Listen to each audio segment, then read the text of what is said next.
Delayed does not mean denied. And if you failed your MEPS physical and need to do the waiver process, this video is for you.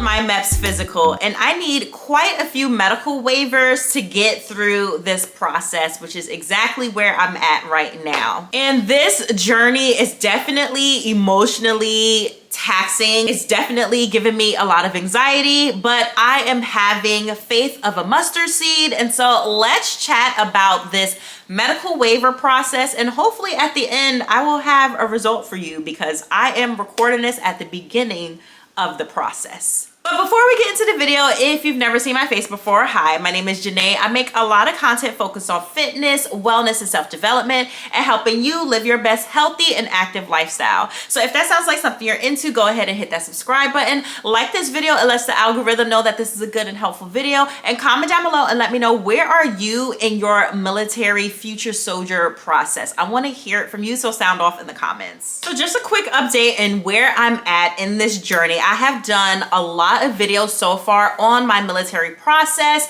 and I do have a playlist here on YouTube entitled military, and that's where all of the videos will be housed. But I am a prior enlisted Army person, active duty person, and I'm trying to get back into the military after having weight loss surgery, and I did do a video talking about this, so make sure you go ahead and watch that video. It'll be in the cards above. I've already taken my ASVAB and discussed with y'all my PICAT and verification process, again in the cards above. I talked about the TAPAS, which is the personality test, and that's going to be in the cards above.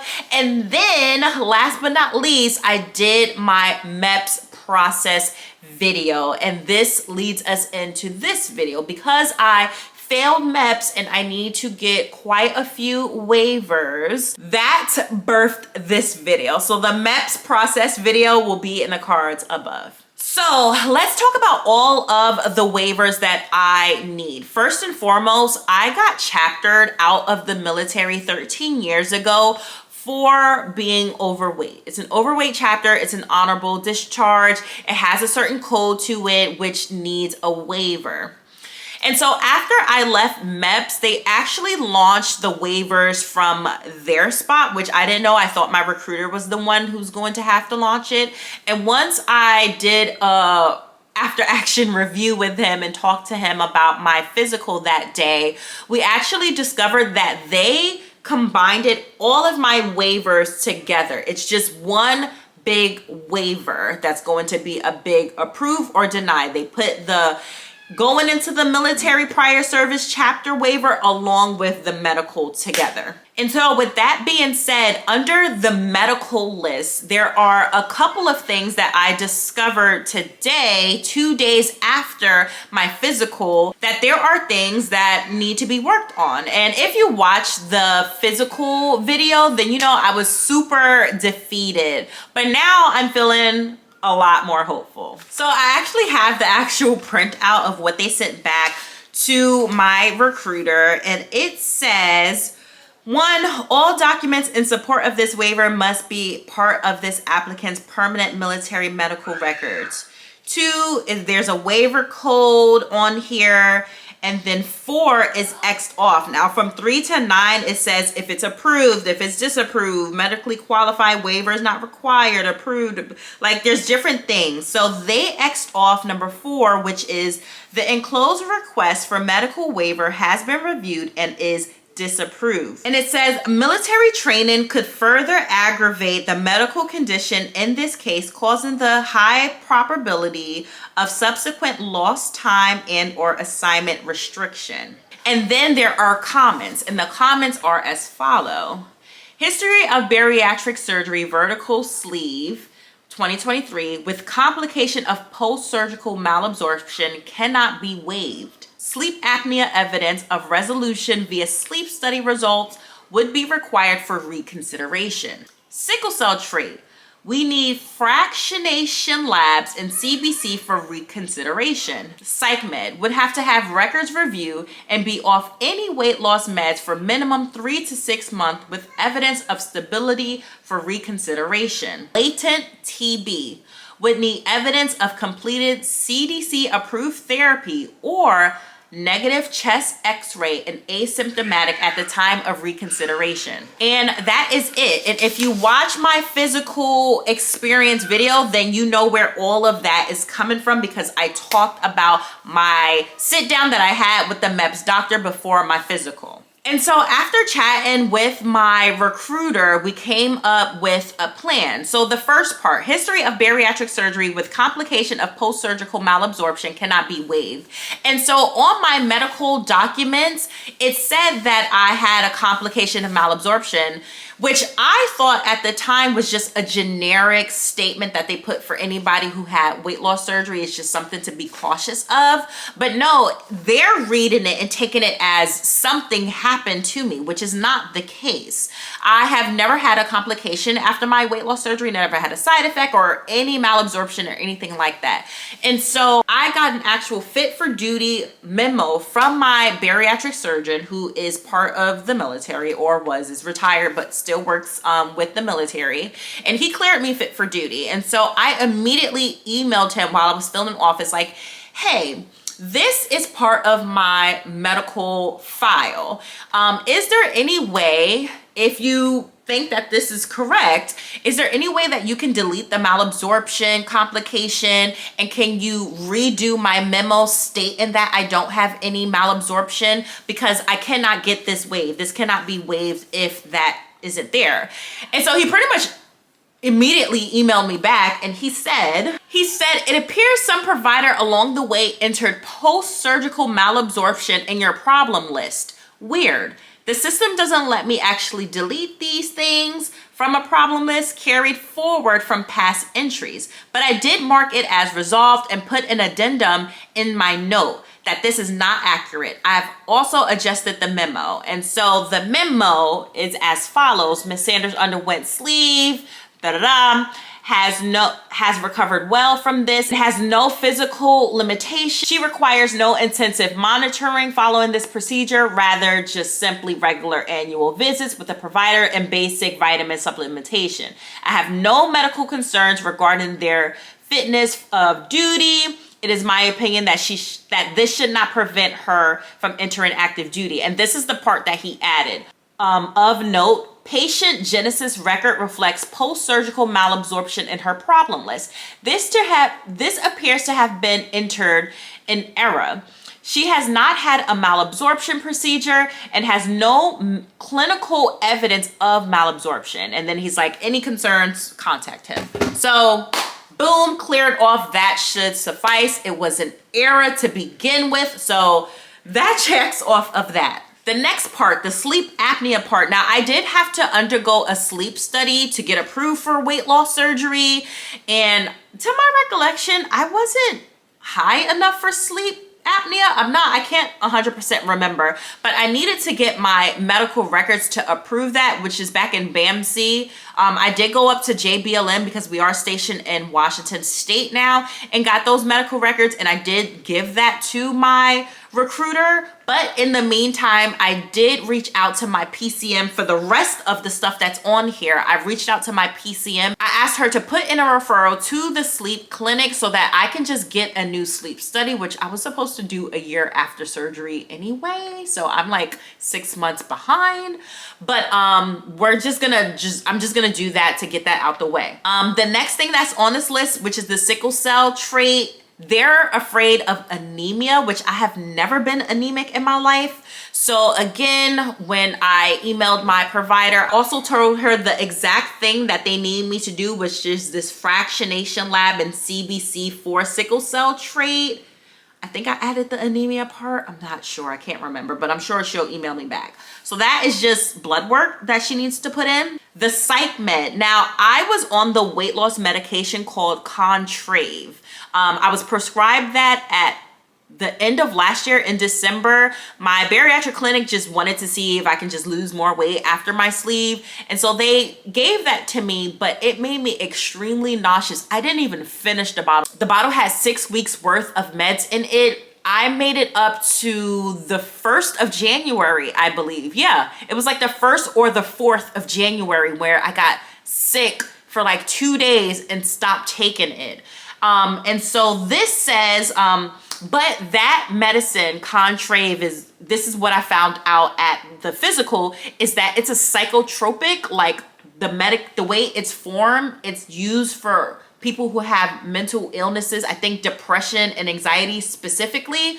And so they take it as a psych med and a weight loss med. And so I pretty much just have to show that I have no history of behavioral health or like mental health issues, and that I've been off of it for a minimum 3 to 6 months with evidence of stability.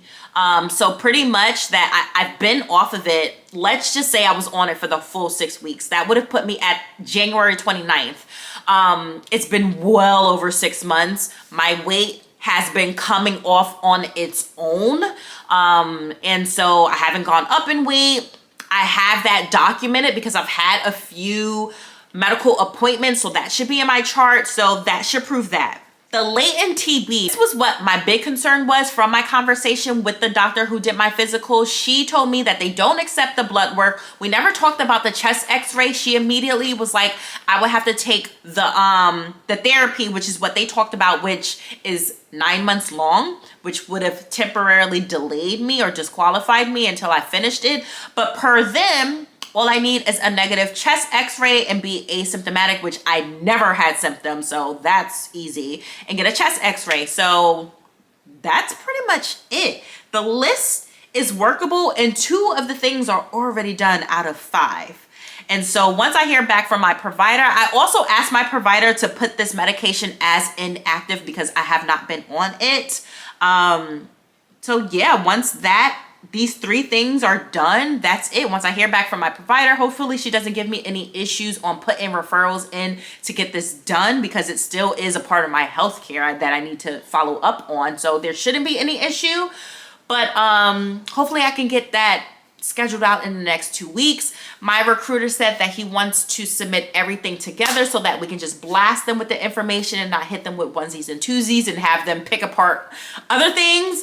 And so that should be it. So that's where I'm at in this process now. So a little update on my MEPS medical waiver journey. And so I finally was able to talk to my medical provider. And I know I told y'all I sent her a message about the rest of the things that I need on my list of 5 that MEPS told me.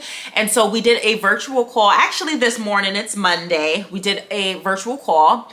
And for my medical chart, she just needed a reason why, like we needed to talk about why she's putting this stuff in. And so I told her why I needed the blood work for my sickle cell. They want the hemoglobin levels. Cool, she put that blood work in. For the chest x-ray, she wanted to know about this latent TB history that I had. Told her about it, cool, she put the chest x-ray in. And then I told her that I needed the sleep study, which that referral honestly was already in, and I kind of told them that I didn't need it anymore. That was on me, that was my bad, because just keeping up with my own internal health, I should have went ahead and did the sleep study over just to see where I was at with my sleep apnea, but whatever, that's neither here nor there.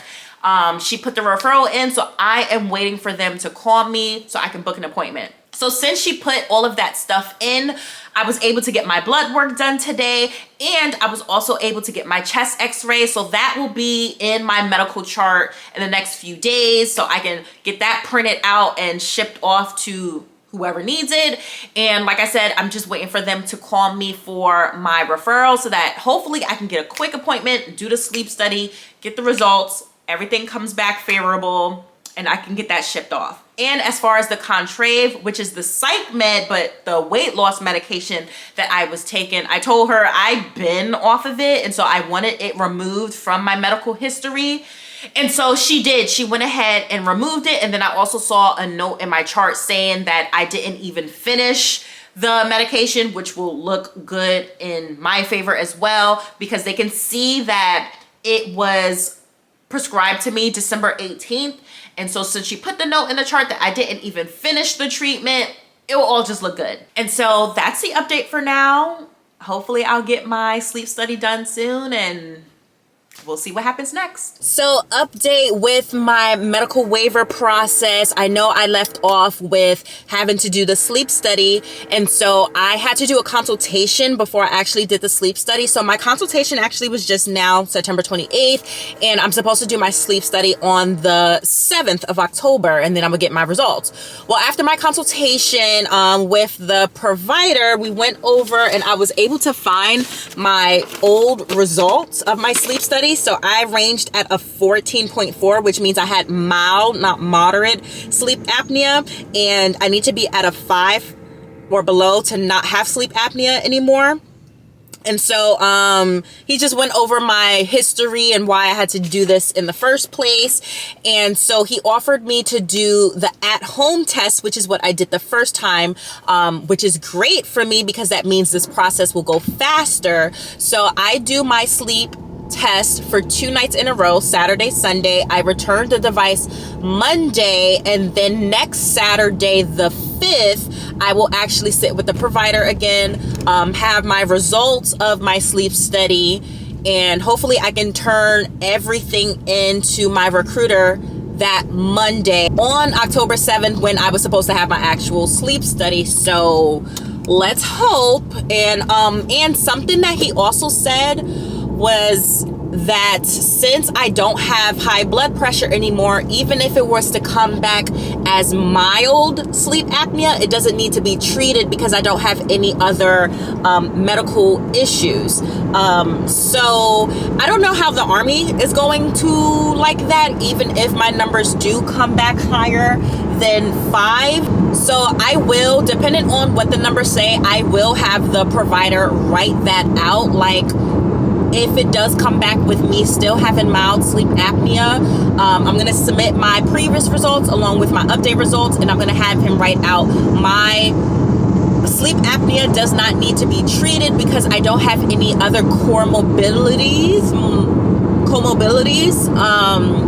that would make it need to be treated, and we will go from there. Fingers crossed. So I will update y'all next week when I have the results of everything. Final update to my medical waiver. I was able to get my blood work done. My hemoglobin levels came back cleared, or good enough values for them, no anemia. I did my chest x-ray, and as I knew it was going to be, it was cleared with obviously no symptoms. I've never had symptoms, so that cleared out the TB. I was able to grab my pharmacy records to show that I had discontinued the weight loss medication. My weight loss surgery stuff was already cleared from like day 1 of knowing all of this. And then I did my sleep study. I forget the specific number, but I know it came back under 5, so I don't have any sleep apnea at all. So it took about 3 weeks in total between all of the appointments for me to like have everything so that we can relaunch my medical waiver, because it pretty much, the medical waiver comes to an end when they make the decision, but they made the decision which was disqualified but with these conditions. So they made that decision. It took me 3 weeks between all of my appointments and gathering all of the information that they asked for from the beginning of the video. And then we resubmitted it, and it came back in 2 days as approved. Like, we were all pretty surprised that it was that quick, because most of the time waivers take, I think, 7 to 10 business days. And so I was waiting. I thought I was going to be waiting around for a long time once we resubmitted and relaunched my medical waiver, but it literally came back in 2 days as approved. So if you have weight loss surgery and you're nervous about it, now this is specific to the gastric sleeve, because I had a lot of people hit me up since posting these videos talking about the bypass. I don't know.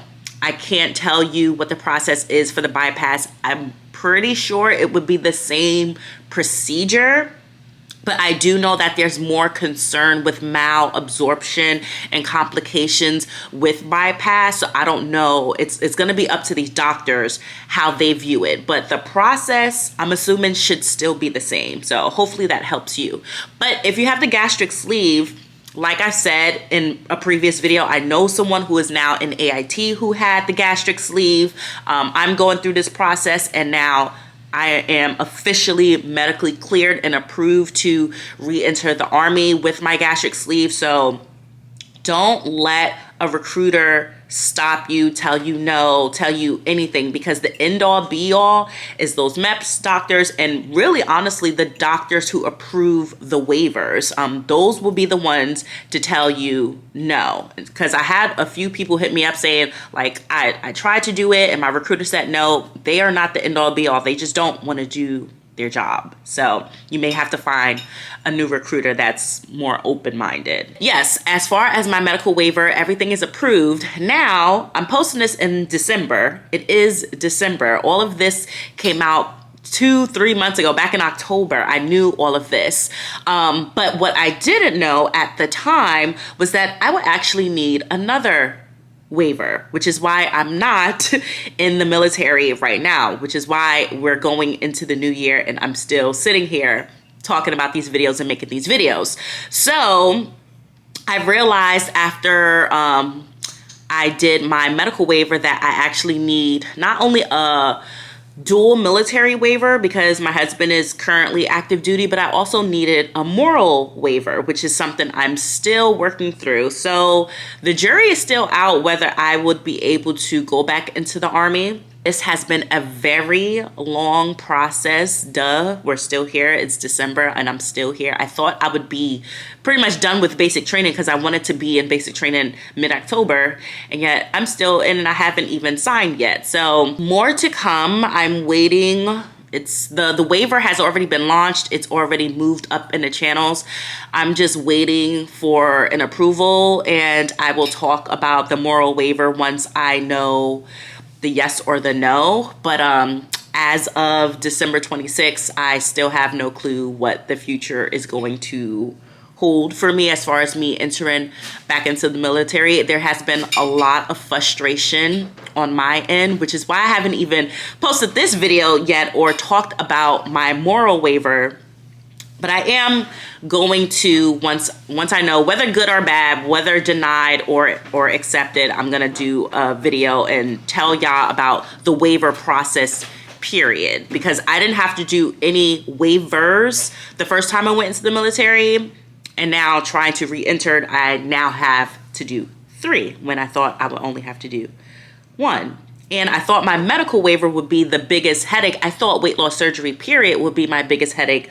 But that is turning out to be the easiest check that I've had so far. So more to come on that. But if you have any further questions as far as medical stuff is concerned, drop them in the comments below. If you're going through your MEPS process, medical waiver process, let me know where you're at in the comments below.